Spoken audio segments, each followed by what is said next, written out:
No niin, tänään eläinrääkkäyksessä rääkkäämme pientä, kuka tää nyt onkaan. Eläin Homer. Tiedätte varmasti Simpsoneista. Ja juontajamme on tänään Hippi Jokunen. Ja antakaamme puheenvuoron hänelle. Iltaa katsojat, tässä on Homer. Homer on vaivainen pieni dinosaurus, joka kokee, tai siis potee, vakavaa stressiä kiusauksesta. Rääkkäjänä ja kiusaajana tämän on Pertti Jokulaakso. Annetaanpas puheenvuoro Pertille. Niin, minähän olen tunnetusti hyvinkin eläinrääkkäjä.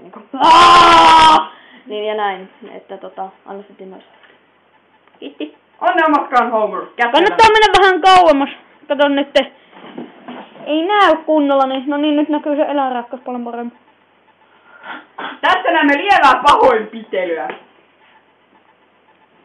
Homer on varmasti jo sekaisin. Eiköhän anneta kunnon aplodit Homerille ja Neil ja Hempille.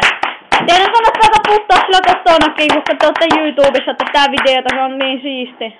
Aivan. Ja täällä toimittajamme. Ja kuvaamme vielä Homeria. Hei hei. Homer sanoo bye.